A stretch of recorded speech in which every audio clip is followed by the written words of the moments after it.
It's a good place to be in Kibera. Yeah. So I'll be taking around my friend Dela to around to see how Kibera is getting more.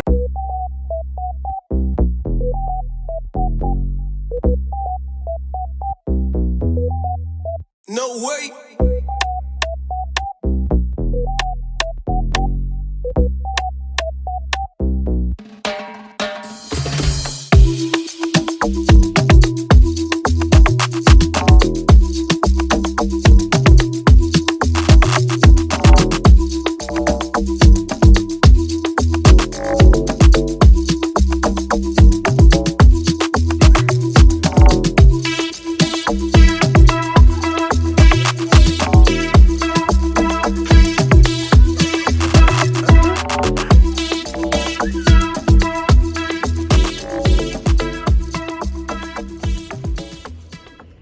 So the one who is constructing this building is not around.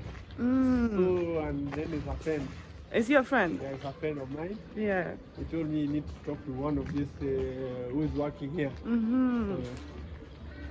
So now you want to go and give him the phone? The phone they talk to and then take you around. Even if... Let me hold for you. Can you pass here and then... Okay. Can you? Climb. Yeah. Pass here. Step here. Yeah. Okay. You don't go to...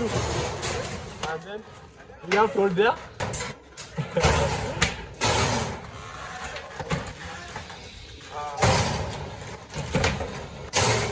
Slowly. Step their side. No, their side. Their leg. There. You can. Up.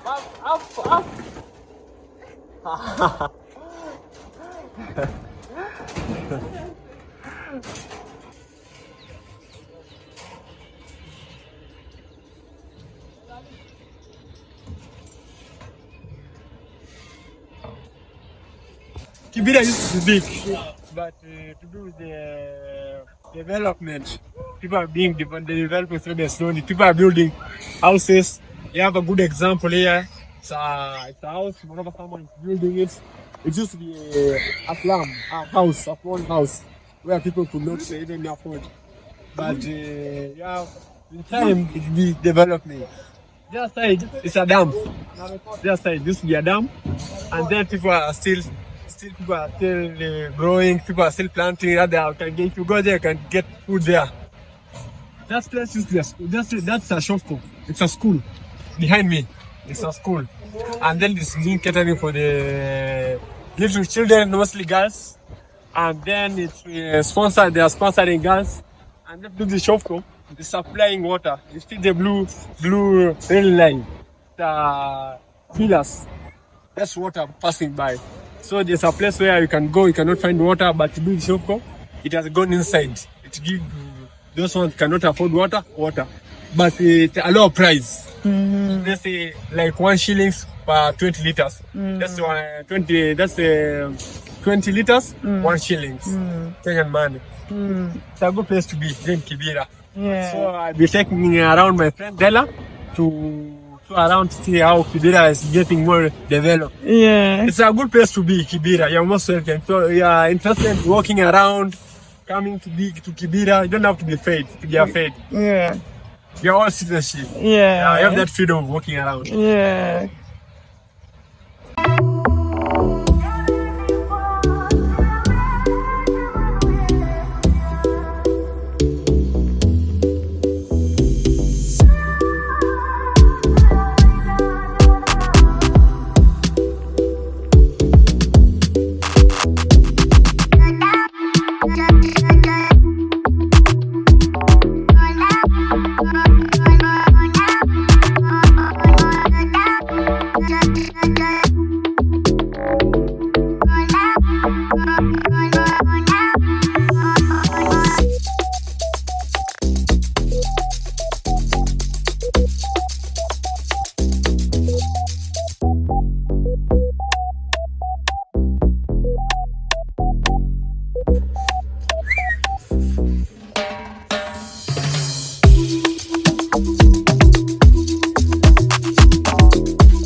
Kisumu. If you're going to Kisumu, it's another part of Kenya.